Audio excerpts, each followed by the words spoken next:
अरे मम्मी, आप ये बैग लेके कहाँ जा रहे हो? मैं अपने घर जा रही हूँ बेटा।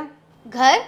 लेकिन मम्मी, आप तो 9-10 दिन तक रुकने वाले थे ना, फिर इतना जल्दी क्यों जा रहे हो? हाँ बेटा, सोचा तो मैंने भी यही था, तुझसे मिलूंगी, तेरे साथ कुछ दिन बिताऊंगी, लेकिन अब बस मेरा मन नहीं कर रहा यहाँ रुकने का, इसलिए जा रही हूँ। और वैसे भी बेटा, जिस माँ की वजह से बेटी को तकलीफ झेलनी पड़े वो माँ नहीं होती।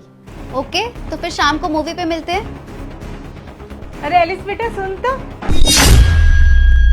बेटा देख, मैं तेरे लिए साड़ी लाई हूँ, जरा पहनकर तो दिखा कैसी लगती है तुझ पे। Mummy, what is this? आप ऐसे डायरेक्ट बेडरूम के अंदर कैसे आ गई? किसी के भी रूम में नॉक करके जाते हैं, इतना तो आपको पता होना चाहिए। बेटा ये तू कैसी बातें कर रही है? ये किसी का नहीं, ये तो मेरी बेटी का कमरा है ना, मैं जब चाहूँ आऊँ जाऊँ। अब तेरे कमरे में आने के लिए भी मुझे नॉक करना पड़ेगा क्या? मम्मी, आप पेरेंट्स लोगों की ना बस यही प्रॉब्लम है। आपको लगता है जो बच्चों का है वो सब उनका है, लेकिन ऐसा नहीं होता मम्मी। प्राइवेसी नाम की भी चीज होती है मम्मी। और मैंने आपको 1000 बार बोला है कि ऐसी सड़ी हुई साड़ी मेरे लिए मत लाया करो। आपकी और मेरी चॉइस बहुत डिफरेंट है, मुझे नहीं पसंद आती साड़ियाँ। आपका टाइम और था जब आप गाँव में साड़ी पहनती थी, ये गाँव नहीं शहर है, और आजकल सब मॉडर्न हो गया है मम्मी। सो प्लीज अगली बार से ऐसा कुछ भी उठा के मत लाना, मैं फेंक दूंगी इनको। बेटा एलिस, तू इतना गुस्सा क्यों हो रही है? एक माँ अपनी बेटी के लिए अपने हिसाब से कपड़े भी नहीं ला सकती क्या? बात यहाँ कुछ लाने की नहीं है मम्मी, बात है मेरी फ्रीडम की, डिस्टर्बेंस की। जब से आप इस घर में आए हो, मेरी फ्रीडम और प्राइवेसी मुझसे छिन गई है। ये मत करो, वो मत करो, ऐसे मत करो, वहाँ मत जाओ। इतना पढ़ लिख के मैंने शहर में जॉब की, पैसे कमाए, खुद का घर खरीदा, ताकि मुझे थोड़ी प्राइवेसी मिले, 2 पल सुकून के मिले। इसलिए नहीं कोई भी कभी भी मेरे रूम में घुसा चला है और मुझे डिस्टर्ब करे। कोई भी? मतलब आज ये घर लेने के बाद तेरी माँ तेरे लिए कोई भी हो गई? मम्मी प्लीज, अब मेरे सामने ये इमोशनल ड्रामा मत करना। मेरे कहने का सिर्फ ये मतलब है कि जब भी मेरे रूम में आओ थोड़ा मैनर्स रखो, पूछ के आओ, ऐसे गवारों के जैसे मत चले आओ। बेटा सुन तो। हेलो, हाँ हम मूवी चल रहे हैं ना, हटिए।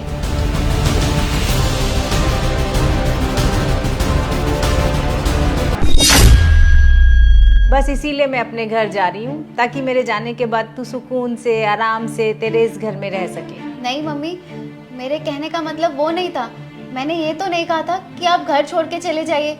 लाइए बैग दीजिए। रुक जाओ बेटा, अब इसकी कोई जरूरत नहीं है, यह हक तू खो चुकी है। वो तो अच्छा हुआ जो मैं तेरे पापा को यहाँ पे साथ नहीं लेकर आई, नहीं तो उनके दिल पे क्या गुजरती, कभी सोचा?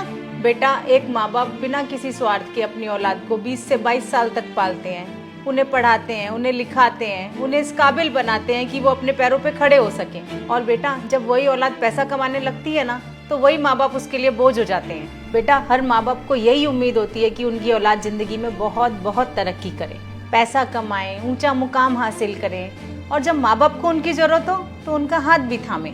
लेकिन नहीं, आजकल की औलाद को ये बात समझ में ही नहीं आती। वो समझते हैं शहर में आ गए, 4 पैसे कमा लिए, खुद का घर खरीद लिया, बस हो गए कामयाब। पता नहीं वो ये कैसे भूल जाते हैं कि उनके माँ बाप ने उनके लिए कितना बलिदान दिया है। आई एम सॉरी मम्मी, मुझसे बहुत बड़ी गलती हो गई।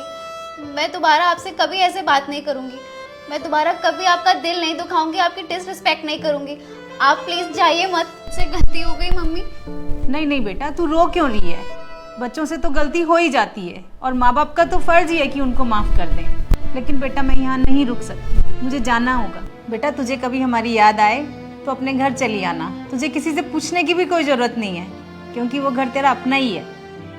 और हाँ बेटा, जब कभी तेरे पापा यहाँ आएंगे तो मैं उन्हें बता दूंगी कि बेटी के रूम में जाओ तो दरवाजा नॉक कर